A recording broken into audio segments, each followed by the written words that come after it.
শাবান মাসে নবী করিম সাল্লাল্লাহু আলাইহি সাল্লাম অধিক পরিমাণে রোজা রাখতেন, অধিক পরিমাণে রোজা রাখতেন। নবীজির স্ত্রী আম্মাজান হযরতে আয়েশা সিদ্দিকা রাদিয়াল্লাহু তাআলা আনহা বলেন যে শাবান মাসে নবীজি এত পরিমাণ রোজা রাখতেন, অন্য কোনো মাসে এত রোজা রাখতেন না। সুবহানাল্লাহ।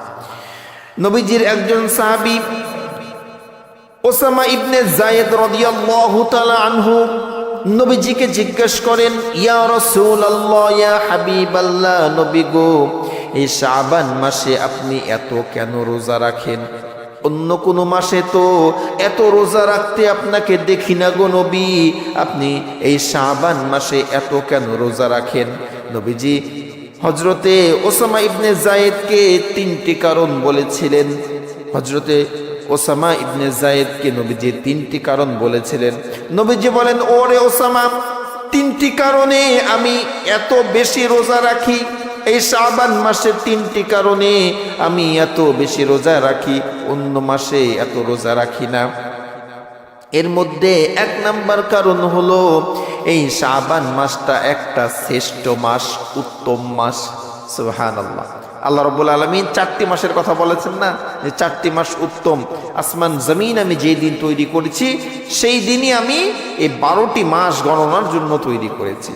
আল্লাহ রাব্বুল আলামিন সূরাতুত তাওবার মধ্যে বলেন, ইন্না ইদ্দাতাশ শুহুরি ইনদাল্লাহি 12 শাহরান ফি কিতাবিল্লাহ ইয়াউমা খালাকাস সামাওয়াতি ওয়াল আরদা মিনহা আরবাআতুন হুরুম যালিকাদ দীনুল কাইয়্যিম فلا تظلموا فيهن أنفسكم وقاتلوا المشركين كافة كما يقاتلونكم كافة واعلموا أن الله مع المتقين।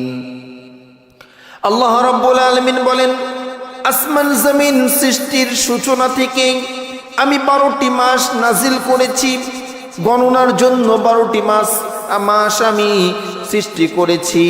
এই 12টি মাসের মধ্যে 4টি মাস হলো শ্রেষ্ঠ মাস।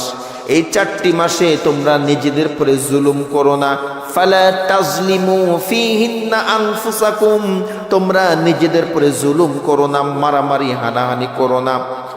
4টি মাসে তোমরা মারামারি হানাহানি কাটাকাটি করো না, যুদ্ধ বিদ্রোহ করো না।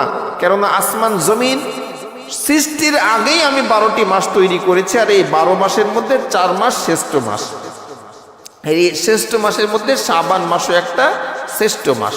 তাহলে নবীজি ওসামা ইবনে যায়েদকে বললেন যে আমি 3টি কারণে এই শাবান মাসে এত বেশি রোজা রাখি। এর মধ্যে একটি কারণ কি? এটা একটা শ্রেষ্ঠ মাস। 2 নাম্বার কারণ নবীজি বলছেন এই মাসটি অবহেলিত মাস। এই শাবান মাস অবহেলিত মাস, কেননা সামনেই তো রমজান মাস। এজন্য মানুষ কি করে যে রমজানে একবারে ইবাদত বন্দেগী করব, একেবারে বান্না মেরে নামবো, এমন ইবাদত করব যে জান্নাতে ঢুকে একবারে পার হয়ে চলে যাব। এটা অবহেলা করে। এই কারণে নবীজি বলছেন যে সবাই যেহেতু অবহেলা করে, আমি এই শাবান মাসের গুরুত্ব দিয়ে আমি বেশি বেশি রোজা রাখি।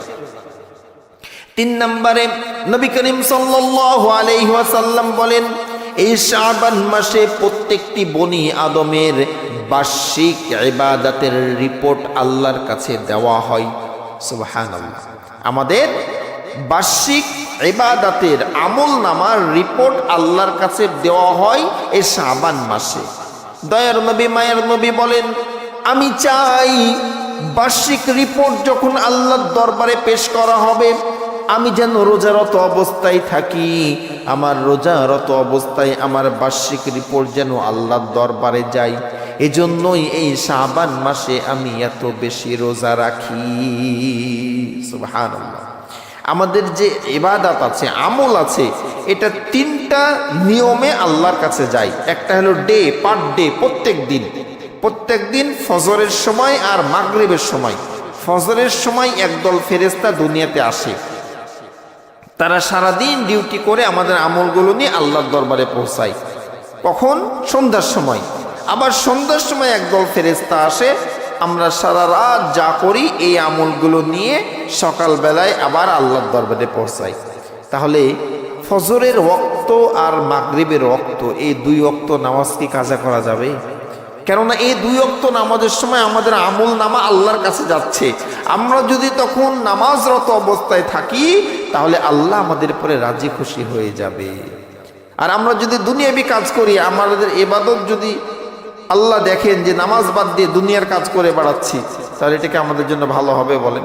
আপনি একটা অফিসে মনে করেন চাকরি করেন, সারা বছর বস আসে না, একদিন এসেছে, এসে দেখছে আপনি অফিসে নাই, ছুটিতে আছেন, এটাকে আপনার জন্য ভালো হবে? ভালো হবে না।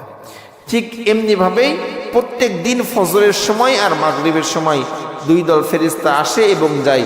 এজন্য এই নামাজরত অবস্থায় যদি থাকি, আমাদের রিপোর্টটা, আমাদের আমল নামা নামাজরত অবস্থায় যদি আল্লাহর কাছে পেশ হয়, এটা আমাদের জন্য অবশ্যই ভালো হবে।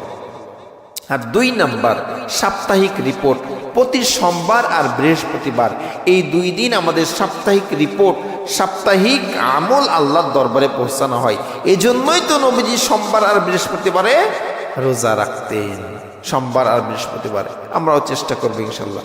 আর তৃতীয়ত হলো বার্ষিক একটা রিপোর্ট আল্লাহর কাছে যাই, যেটা যাই এই শাবান মাসে। এজন্য নবীজি এই শাবান মাসে বেশি বেশি রোজা রাখতেন। নবীজির সুন্নাতকে ফলো করে, নবীজির সুন্নাতকে আমল করে আমরাও চেষ্টা করব ইনশাল্লাহ এই শাবান মাসে রোজা রাখার জন্য। 2-4টা যা পারবো রাখবো। সামনেই তো রমজান মাস, রোজা রাখতেই হবে। আপনি এই মাসে যদি কিছু রোজা রাখেন তাহলে রমজান মাসে রোজা রাখার একটা প্র্যাকটিস হয়ে গেল। এই জন্য আমরা সকলেই চেষ্টা করব ইনশাল্লাহ যে এই শাবান মাসে অল্প অল্প করে হলেও কিছু কিছু রোজা রাখার জন্য। একবারেও যদি না হয় তাহলে 2টা 3টা 1টা 2টা রোজা অবশ্যই আমরা নবীজির সুন্নাহ হিসাব করে মেনে আমরা রাখার চেষ্টা করব ইনশাআল্লাহ। আল্লাহ রাব্বুল আলামিন আমাদের সবাইকে এই কথাগুলোর পরে আমল করা তৌফিক দান করুন। বলছি আমিন। ওয়া আখিরু দাওয়ানা আনিল হামদুলিল্লাহি রাব্বিল আলামিন। আমরা দোয়া করে আমাদের প্রোগ্রাম শেষ করি। আল্লাহুম্মা আমিন। ربنا ظلمنا أنفسنا وإن لم تغفر لنا وترحمنا لنكونن من الخاسرين. ربنا آتنا في الدنيا حسنة وفي الآخرة حسنة وقنا عذاب النار. رب ارحمهما كما ربياني صغيرا. আয় আল্লাহ তাআলা, শাবান মাসের 5 তারিখ, আয় আল্লাহ তাআলা এশার নামাজের পর থেকে এই পর্যন্ত আমি গুনাহগার তোমার নেককার বান্দাদেরকে কোরআন সুন্নাহ থেকে কিছু আলোচনা শুনিয়েছি গো মাওলা। আয় আল্লাহ তাআলা, এই শোনার মধ্যে যা নেক তুমি দান করো, লক্ষ কোটি কোটি গুণে বৃদ্ধি করে নবী মুহাম্মদুর রাসূলুল্লাহ সাল্লাল্লাহু আলাইহি ওয়াসাল্লামের রওজায় হাদিয়া পৌঁছে দাও। আয় আল্লাহ তাআলা, বাবা আদম থেকে এ পর্যন্ত যত মানুষ অন্ধকার কবরে শায়িত সবাইকে তুমি মাফ করে দাও। আমাদের পিতা মাতা ভাই বোন স্ত্রী সন্তান আত্মীয় স্বজন সবাইকে তুমি মাফ করে দাও। আয় আল্লাহ তাআলা, আমাদের জীবনের গুনাহগুলো মাফ করে দাও। আমাদের মনের সকল নেক বাসনা পূরণ করে দাও। জানি না কে কোন বিপদে আছে, কে অসুস্থ, কে বালা মুসিবতে আছে। সকলের সকল বিপদ থেকে সকলকে হেফাজত করো মাওলা। আমাদের শারীরিক সক্ষমতা যোগ্যতা দান করে দাও। আমাদের হায়াতে রিজিকে তুমি বরকত বৃদ্ধি করে দাও। আয় আল্লাহ তাআলা, আমাদের সবাইকে তোমার নেককার বান্দা হিসেবে কবুল করে নাও। তোমার পক্ষ থেকে অর্পিত সকল বিধানগুলো মানতে পারি সেই তৌফিক আমাদেরকে দান করে দাও। হারাম হালাল বেঁচে থাকার তৌফিক দান করে দাও। আমাদের জন্য যা কল্যাণ তার ব্যবস্থা করে দাও। সকল অকল্যাণ থেকে আমাদেরকে হেফাজত করো। আসমানি জামিনি বালা মুসিবত থেকে আমাদেরকে হেফাজত করো মাওলা। কাল কিয়ামতের কঠিন ময়দানে মাওলা, এই সময় যে ব্যয় করলাম এই সময়ের বিনিময় হলেও নাজাতের ব্যবস্থা তুমি করে দিও গো মাওলা। সুবহান রাব্বিকা রাব্বিল ইজ্জাতি আম্মা ইয়াসিফুন ওয়া সালামুন আলাল মুরসালিন ওয়ালহামদুলিল্লাহি রাব্বিল আলামিন। আসসালামু আলাইকুম।